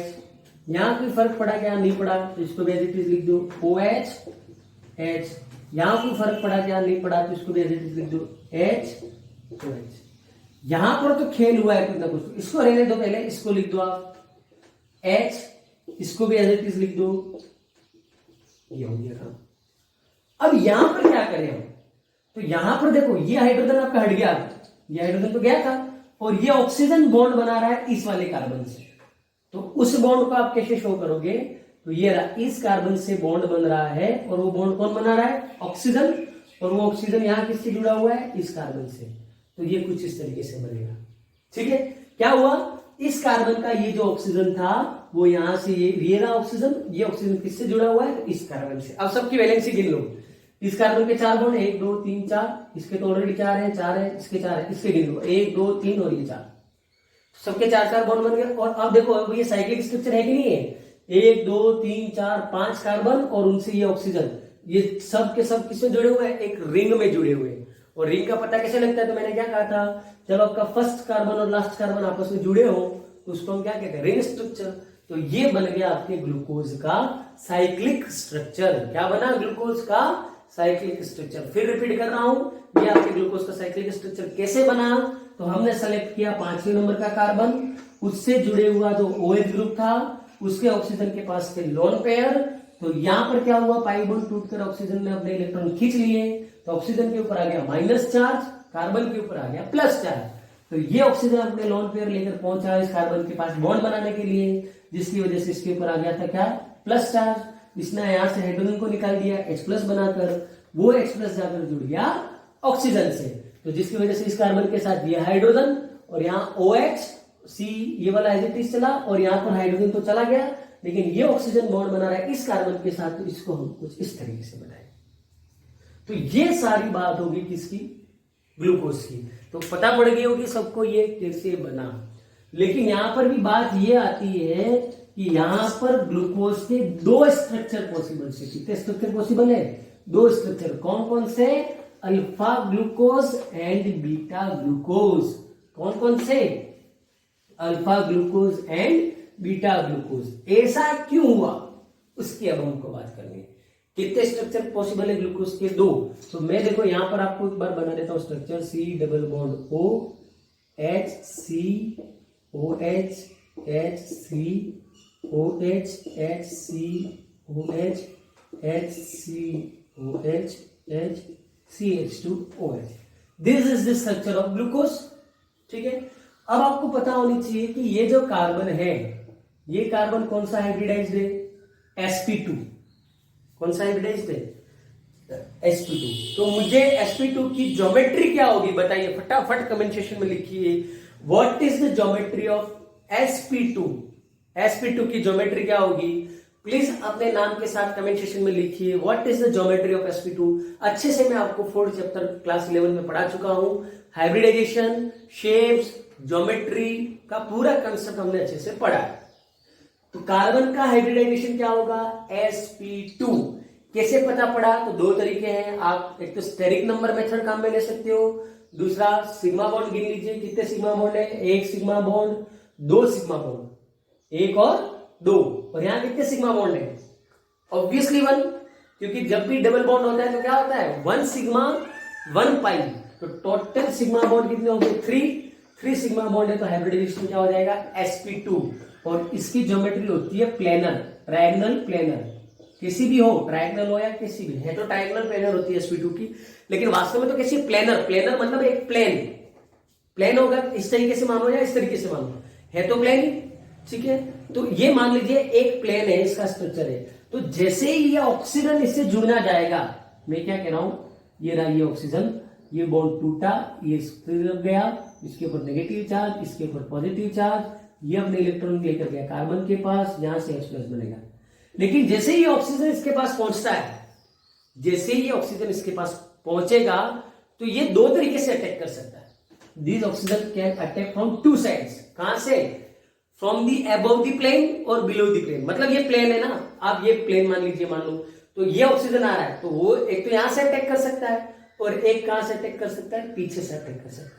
ये SN1 SN2 मैकेनिज्म में भी आप क्या आएगा क्लास 12th के अंदर 10 चैप्टर के अंदर ऑर्गेनिक में, ये सारे कंसेप्ट ऑर्गेनिक के, घबराना नहीं है, आपने ऑर्गेनिक अभी नहीं पढ़ी है, हमने सिर्फ पहला चैप्टर स्टार्ट किया ऑर्गेनिक का। तो ऑर्गेनिक जैसे ही पढ़ोगे कंसेप्ट सुलझते जाएंगे और समझ में भी आते जाएंगे। तो क्या होगा, ये ऑक्सीजन दो जगह से अटैक कर सकता है, या तो वो यहां से भी जुड़ सकता है या वो बिलो दी प्लेन से भी जुड़ सकता है। अगर मैं ऐसे मानूं तो ऑक्सीजन यूं जुड़ सकता है और ऑक्सीजन यूं जुड़ सकता है, और अगर मैं यूं मानूं तो ऑक्सीजन यूं जुड़ सकता है और ऑक्सीजन यूं, दो तरीके हैं। तो क्या होगा कि मान लीजिए ऑक्सीजन आपका यहां से जुड़ता है, ठीक है, तो यहां से जुड़ेगा तो ये कुछ यूं खुलेगा, और जब यूं खुलेगा तो क्या होगा, ऑक्सीजन आपका OH ग्रुप एक बार इस तरफ आ सकता है और दूसरी बार OH ग्रुप आपका उस तरफ जा सकता है। तो इससे आपके दो स्ट्रक्चर बनेंगे। मैं दोनों स्ट्रक्चर बता देता हूं आपको। एक स्ट्रक्चर आपका ये रहा COH H COH OH COH HCOH HCH CH2OH, और ये आपका स्ट्रक्चर बन गया, एक स्ट्रक्चर ये बना। दूसरा स्ट्रक्चर में क्या होगा, आपका OH ग्रुप इस तरफ आ जाएगा,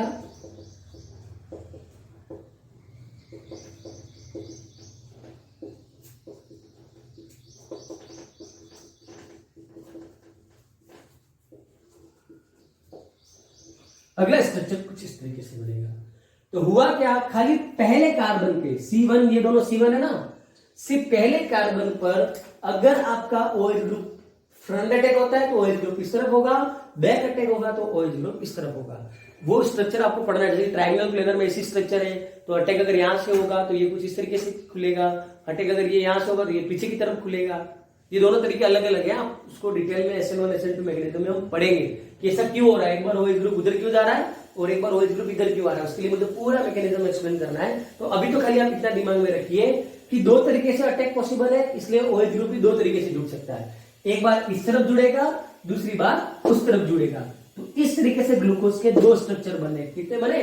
दो। एक तो बना आपका अल्फा ग्लूकोज और दूसरा आपका बना बीटा ग्लूकोज। कितने बने? एक बना आपका अल्फा ग्लूकोज और एक आपका बना बीटा ग्लूकोज। अगर आपका OH ग्रुप फर्स्ट कार्बन के राइट साइड में है तो इसको हम क्या कहेंगे? अल्फा। क्या कहेंगे? अल्फा। और आप अगर आपका OH ग्रुप लेफ्ट साइड में है तो इसको हम कहेंगे बीटा। तो ये तो बन गया बीटा ग्लूकोज, ये बना आपका अल्फा ग्लूकोज। इस तरीके से ग्लूकोज के कितने स्ट्रक्चर बन गए? दो। दोनों स्ट्रक्चर कैसे हैं?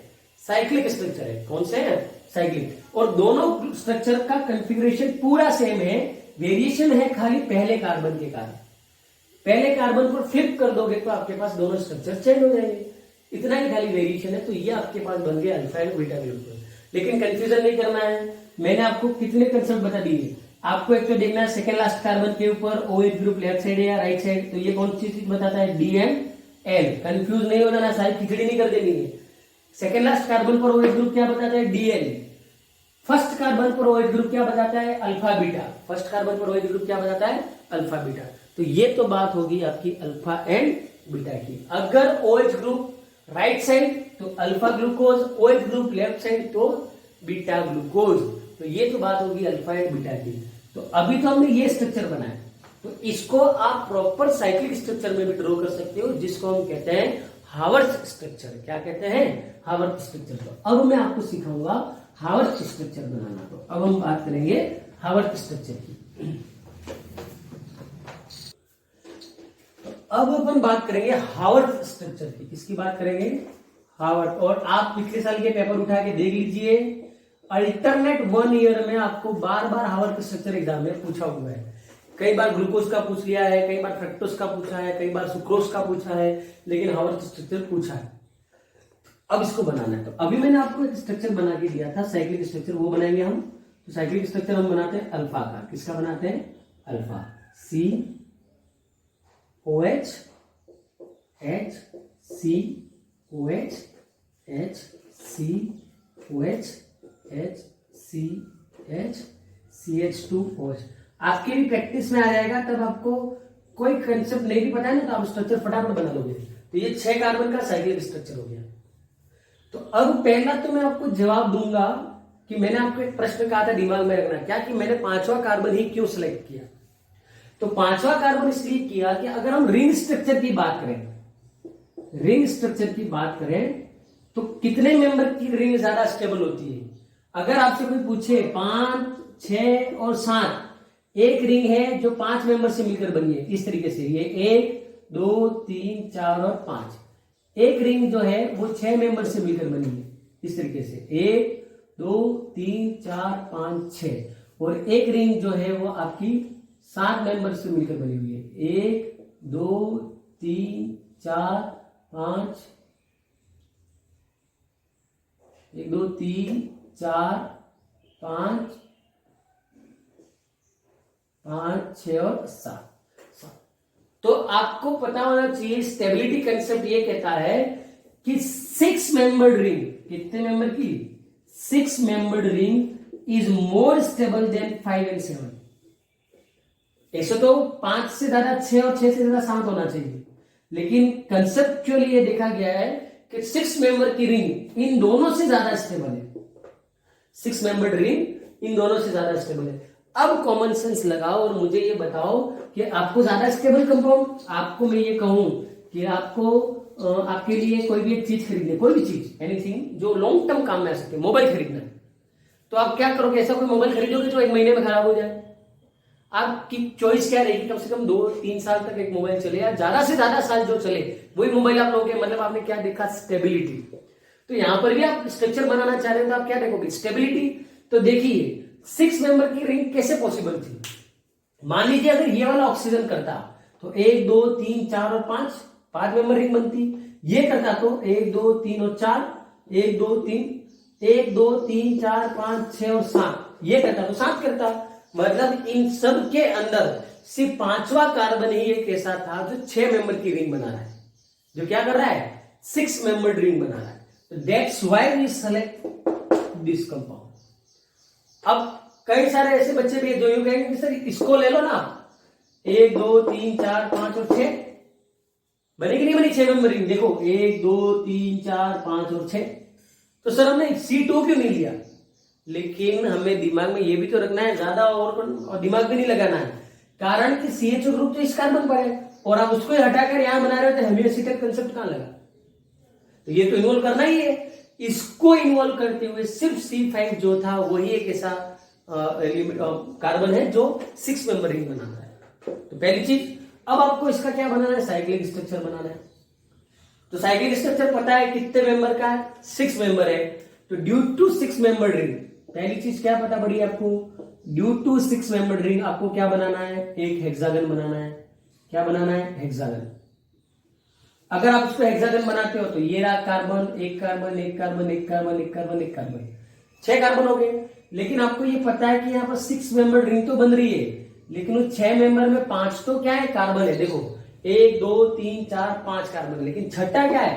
ऑक्सीजन। छठा क्या है? ऑक्सीजन। तो आपको मैं तरीका सिखा रहा हूं हम कैसे बनाते हैं हावर्थ स्ट्रक्चर।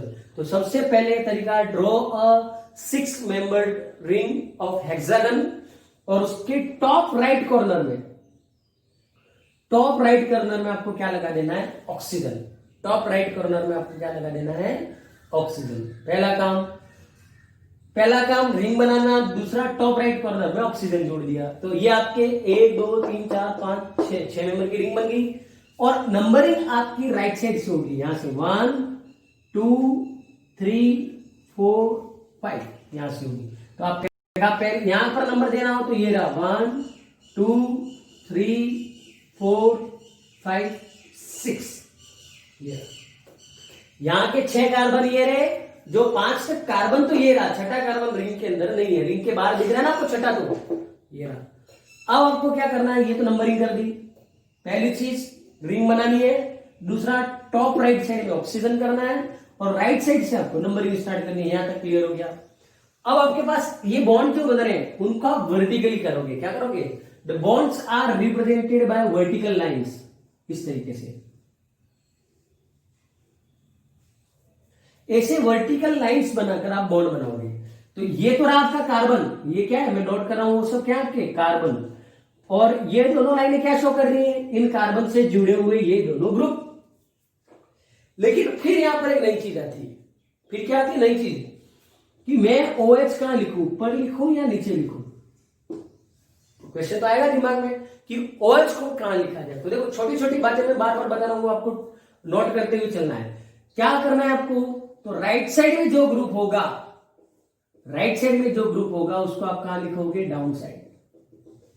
फिर नया कंसेप्ट आया कि नहीं आया, आपका राइट साइड में जो ग्रुप होगा उसको आप कहां लिखोगे, डाउन साइड। तो OH को मैंने यहां लिख दिया नीचे, यहां पर भी OH आपका डाउन साइड है तो कहां लिख दिया आपने, नीचे। यहां पर OH ग्रुप आपका ऊपर की ओर है, कहां लिख दिया, नीचे। यहां पर OH ग्रुप आपका नीचे सॉरी राइट साइड के अंदर है तो आप कहां लिखोगे, नीचे। ठीक, तो देखो यहां OH ग्रुप राइट साइड में था, नीचे। यहां OH ग्रुप राइट साइड में था, नीचे। यहां हाइड्रोजन राइट साइड में था तो मैंने हाइड्रोजन को नीचे लिख दिया।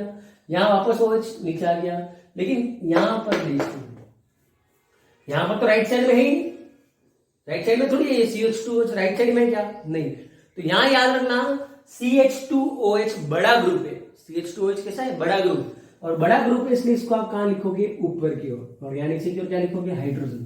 तो ये आपका छठा कार्बन, ये नंबरिंग होगी 1 2 3 4 5 6। तो ये बन गया आपका हावर्थ स्ट्रक्चर ऑफ ग्लूकोज। और कौन सा ग्लूकोज है, OH ग्रुप राइट साइड में है तो कौन सा ग्लूकोज है, ये बन गया आपका अल्फा ग्लूकोज। कौन सा बन गया, अल्फा ग्लूकोज। कौन सा है ये आपका, अल्फा ग्लूकोज। तो एक बार वीडियो का वापस देख लेंगे तो समझ में आ जाएगा। क्या किया हमने, पहले 6 मेंबर की रिंग बनाई, उसमें एक ऑक्सीजन था तो हमने क्या किया, टॉप राइट कॉर्नर पर ऑक्सीजन लगा दिया, राइट साइड से हमने नंबरिंग स्टार्ट करी। जो ग्रुप राइट साइड में था उसको हमने वर्टिकल बॉन्ड्स की तरफ से नीचे लिखा, उस तरफ वाले को ऊपर लिखा, और इस तरीके से हमने ये बना दी। अब मैं आपको कहूं कि आपको इसका बीटा स्ट्रक्चर बनाना है। कौन सा बनाना है, बीटा ग्लूकोज का स्ट्रक्चर बनाओ। तो कुछ नहीं करना है, आप खाली यहां पर क्या कर देते हो, ऐसे करते हो ना, ये बीटा बना। तो आपको इस स्ट्रक्चर में तो कुछ नहीं करना है, बाकी सब एज इट इज रहेगा। सिर्फ पहले नंबर पर जो कार्बन है उन बॉन्ड्स को क्या कर दोगे, आप फ्लिप कर दोगे। फिर रिपीट कर रहा हूं मैं, बाकी सब तो एज इट इज रहेगा, सिर्फ पहले नंबर पे कार्बन के जो बॉन्ड्स है उनको आप क्या कर दोगे, फ्लिप कर दोगे। क्यों फ्लिप करोगे, क्योंकि अब आपका H राइट साइड में है तो H नीचे चला जाएगा, OH ऊपर चला जाएगा। तो मैं यहीं पर चेंज कर देता हूं, आप अपने नोटबुक में अलग अलग बनाएंगे। तो यहां पर क्या बन गया, ये आपका H और ये आपका OH। ये क्या बन गया आपका, बीटा ग्लूकोज। क्या बना, बीटा ग्लूकोज। तो हमने दोनों स्ट्रक्चर बनाना सीख लिया, alpha glucose and beta glucose.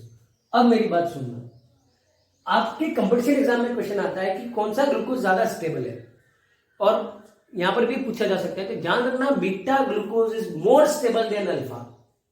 Beta की स्टेबिलिटी अल्फा से ज्यादा है। तो पहला कारण आप मेल्टिंग पॉइंट में देख चुके हो, अल्फा का 419 था, बीटा का 423 था। एक तो वो कारण हो गया।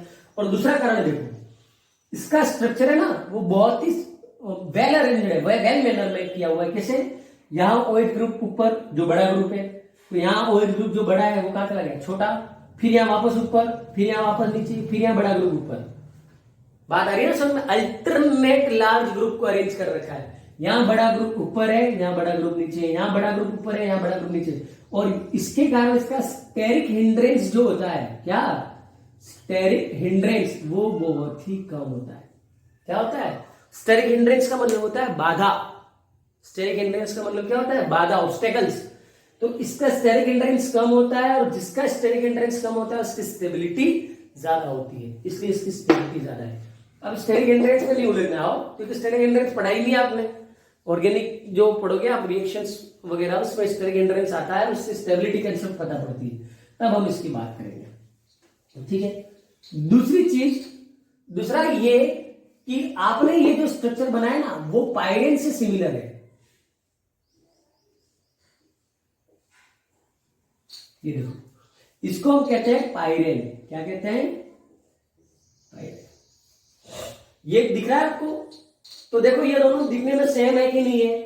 तो पाइरेन के जैसी सिमिलरिटी होने के कारण इनको हम पाइरेनोज भी कहते हैं। क्या कहते हैं? पाइरेनोज। ओज क्यों कहते हैं? क्योंकि ये ग्लूकोज के स्ट्रक्चर है, ठीक है। तो आप इसको क्या कह सकते हो? अल्फा ग्लूकोपाइरेनोज भी कह सकते हो, बीटा ग्लूकोपाइरेनोज भी कह सकते हो। तो ड्यू टू सिमिलरिटी ऑफ पाइरेन इसको हम पाइरेनोज भी कहते हैं, या पाइरेनोज स्ट्रक्चर भी इनको कहा जाता है। तो ये तो बात होगी हार्वर्ड स्ट्रक्चर की।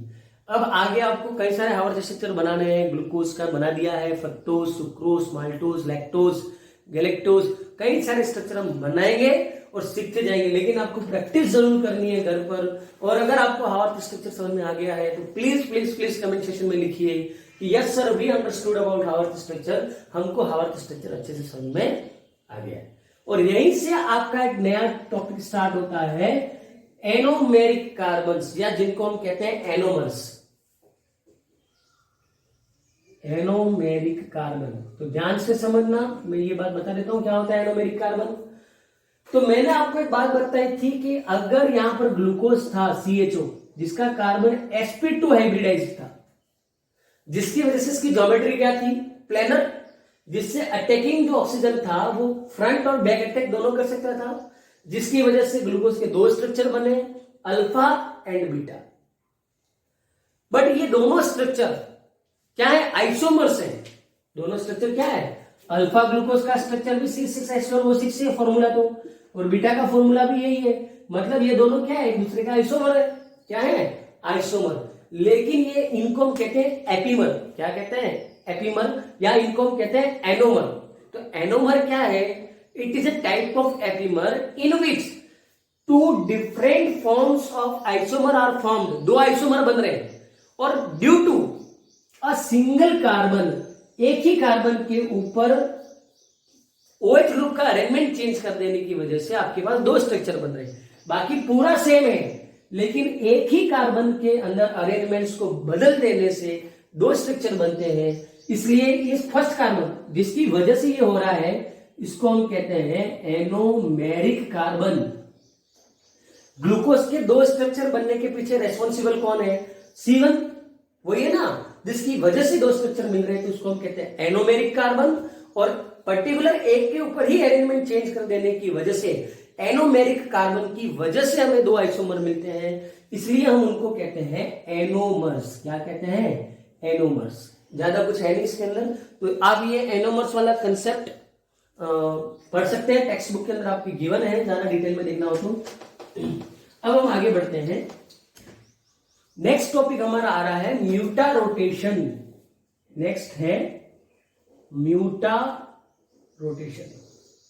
बोर्ड एग्जाम में एक बार आ चुका है। Define mutarotation. क्या होता है म्यूटा रोटेशन? डेफिनेशन तो मिल जाएगी, टेक्स्ट बुक में भी है और मैं नोट्स में भी दे दूंगा। डेफिनेशन रट्टा मार के याद भी कर लोगे, कंसेप्ट को ही समझना है। कंसेप्ट पता पड़ गई, डेफिनेशन आप खुद बना सकते हो। तो म्यूटा रोटेशन का रिलेशन कहीं ना कहीं किससे है? ग्लूकोज से। तो मैं दो ग्लूकोज की यहां पर बात कर रहा हूं, आपके पास दो ग्लूकोज है।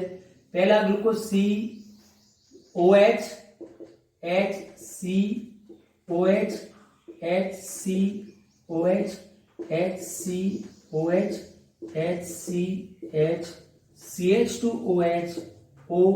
यस, इसको हम क्या कहते हैं? Alpha glucose. क्या कहते हैं? Alpha glucose. दूसरा ग्लूकोज है आपके पास, फर्स्ट कार्बन को आपने फ्लिप कर दिया, फर्स्ट कार्बन को फ्लिप किया तो आपके पास कुछ ऐसा स्ट्रक्चर बन जाएगा। कुछ भी रट्टा नहीं मारना है, सब आपको आता है और खाली प्रैक्टिस करनी है। प्रैक्टिस से आप सारी चीज सीख जाओगे। ये आपके पास बन गया क्या? Beta glucose. क्या बना? Beta glucose. और इन दोनों की खास बात क्या है? इनके पास क्या दे रखा है? This contains chiral carbons. इनके पास क्या है? Chiral carbon. क्या है? Chiral carbon. और कायरल कार्बन क्या होता है मैं बता चुका हूं, ऐसा कार्बन जिससे सारे अलग अलग ग्रुप जुड़े हो। पहली चीज तो ये होगी। दूसरी मेरी बात सुनेंगे आप, सारे ग्रुप अलग सुन रहे हो। और किरेट कार्बन होने की वजह से कंपाउंड कैसा होता है, ऑप्टिकली एक्टिव। कैसा होता है, ऑप्टिकली एक्टिव। अब आप डेफिनेशन नहीं भूल जाए, हम क्या पढ़ रहे हैं, हम तो पढ़ रहे हैं कार्बोहाइड्रेट। ग्लूकोज कार्बोहाइड्रेट तो है, मोनोसेकेराइड पढ़ रहे हैं हम। और हमने क्या बताई थी, carbohydrates are optically active compounds. मतलब क्या कि अल्फा और beta both are optically active. ये दोनों क्या है, ऑप्टिकली एक्टिव है। अब ऑप्टिकली एक्टिव का मतलब क्या, तो वो भी मैं बता चुका हूं। ऐसे compounds which can rotate the PPL. PPL मतलब क्या, plane of polarised light. Polarised light के प्लेन को आप रोटेट कर दे, मतलब ये दोनों ये कैपेसिटी रखते हैं कि पीपीएल को रोटेट कर सकते हैं। इसीलिए तो हम कहते हैं ये दोनों क्या है, ऑप्टिकली एक्टिव है। तो पहली चीज तो हमें ये पता पड़ी कि alpha and beta both are optically active. और दूसरी बात ये कि बोथ आर इंटर कन्वर्जिबल। ये दोनों क्या है, इंटर कन्वर्जिबल है। Both are interconvertible at room temperature. Room temperature पर ये दोनों एक दूसरे में चेंज होते रहते हैं। ये दोनों की कैपेसिटी है। अब देखो, तो पहली चीज क्या पता पड़ी आपको कि alpha and beta glucose both are optically active. Optically active मतलब ये प्लेन ऑफ पीपीएल को रोटेट कर सकते हैं, प्लेन ऑफ पोलराइज्ड लाइट। और ये दोनों क्या कर सकते हैं, दोनों एक दूसरे में इंटर कन्वर्ट हो सकते हैं, इंटर कन्वर्जिबल है। तो इससे क्या होगा, तो इससे क्या होगा, तो उसकी हम बात करेंगे, वो आपको समझना है, ध्यान से देखिए। तो आपको देखना है, और वो ये है, मान लीजिए आपने क्या कर रखा है, एक कंटेनर रखा है जिसके अंदर आपने ले लिया है अल्फा डी ग्लूकोज। क्या ले लिया है, alpha D glucose, pure alpha D glucose है, अल्फा के अलावा दूसरा ग्लूकोज है ही नहीं। और पीपीएल आपका क्या होता है, यूनि डायरेक्शनल लाइट। पीपीएल क्या है, यूनि डायरेक्शनल लाइट। पता तो है ना यूनि डायरेक्शनल, मैंने आपको बताया था कि नॉर्मल लाइट जो होती है वो क्या होती है, सब डायरेक्शन में रहती है। इसको जब हम निकोल प्रिज्म से पास करते हैं तो ये क्या हो जाता है, यूनि डायरेक्शनल हो जाता है। तो ये तो है नॉर्मल लाइट, और इसी को हम कहते हैं पीपीएल। क्या कहते हैं, पीपीएल। पीपीएल का पूरा नाम प्लेन पोलराइज्ड लाइट। तो ये पीपीएल है। जैसे ही आप पीपीएल को इसके अंदर से पास करोगे तो ये कंपाउंड तो क्या ऑप्टिकली एक्टिव है, तो ये क्या करेगा, इसको क्लॉकवाइज घुमा देगा। किसे घुमा देगा, क्लॉकवाइज। तो इसको घुमा देगा प्लस 112.2 डिग्री के लगभग। एग्जैक्ट डाटा टेक्स्ट बुक से आप देख लेंगे। कितना रोटेट कर देता है ये पीपीएल को, कौन, अल्फा डी ग्लूकोज रोटेट कर रहा है, कितना, प्लस 112 डिग्री। अल्फा कितना रोटेट कर रहा है, प्लस 112 डिग्री। और इसको हम कहते हैं स्पेसिफिक रोटेशन। क्या कहते हैं, स्पेसिफिक रोटेशन, कि ये कितना घुमा रहा है। तो अल्फा डी ग्लूकोज अगर वो अकेला है तो वो ये खासियत रखता है कि वो उसको 112 डिग्री तक घुमा सकता है। अब दूसरा मैं ये कह रहा हूं कि आपने क्या ले लिया, बीटा डी ग्लूकोज ले लिया। क्या ले लिया, बीटा डी ग्लूकोज। और इसका आपने ले लिया क्या, पीपीएल। और जैसे ही बीटा डी ग्लूकोज को आपने पीपीएल पास कराया तो ये क्या करता है, ये भी इसको क्लॉकवाइज तो घुमाता है। कहां घुमाता है, क्लॉकवाइज। पर मात्र कितना घुमाता है, 18.7 डिग्री। कितना घुमाता है, 18.7। दोनों क्लॉकवाइज घुमा रहे, इसलिए मैंने इसके आगे क्या साइन लगा रखा है, प्लस। अगर एंटी क्लॉकवाइज घुमाते तो हम क्या साइन लगाते हैं, माइनस। तो बात याद रखना, अल्फा डी ग्लूकोज 112 डिग्री घुमा रहा है, बीटा डी ग्लूकोज खाली 18 डिग्री घुमा रहा है। तो तीन बातें अब याद रखनी है आपको, मैं जो आगे जोड़ूंगा। पहला, बोथ आर इंटर कन्वर्जिबल। ये 112 से घुमा रहा है और ये 18 से घुमा रहा है। अब अगला इमेजिन करना है आपको। अगला क्या इमेजिन करना है,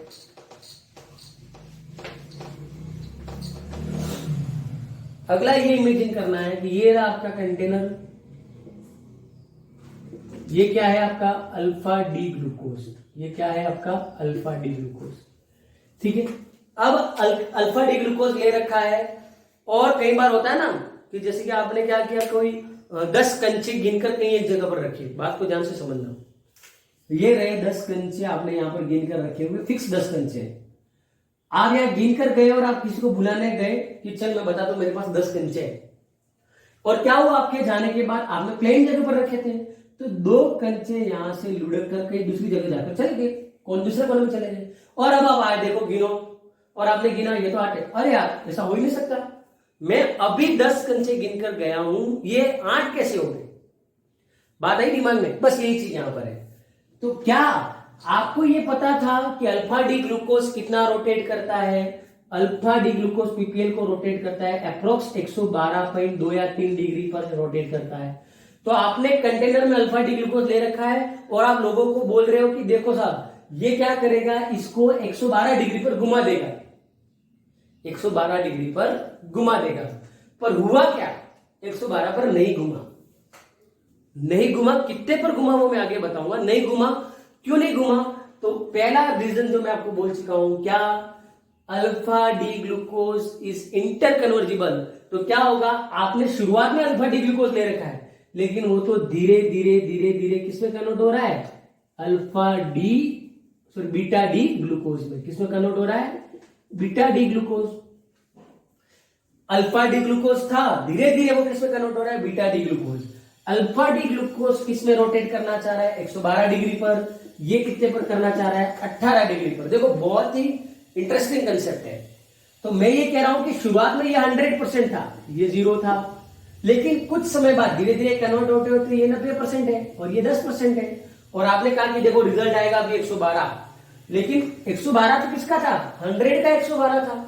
लेकिन अब 90% तो कितना घुमाना चाह रहा है, 112 प्लस 10% कितना घुमाना चाह रहा है, 18 divide by 100, angle of rotation से डिवाइड कर दीजिए आप, तो आपका नेट रिजल्टेंट आ जाएगा। होना क्या था, आप चाह रहे थे कि 112 रिजल्ट आना चाहिए, पर 112 आया ही नहीं, रिजल्ट कुछ और आया। तो आप चकित हो गए, ऐसा कैसे हुआ? तो ऐसा इसलिए हुआ, तो उसका कारण मैं आपको बता चुका हूं, क्योंकि अल्फा डी धीरे धीरे इसमें कन्वर्ट हो जाता है। तो हुआ क्या था, 90% लोग ज्यादा झुकाना चाह रहे, लेकिन कम 10% कम घुमाना चाह रहे। तो 112 नहीं होकर नेट रोटेशन मान लो 110 हो गया, तो 2% कम हुआ।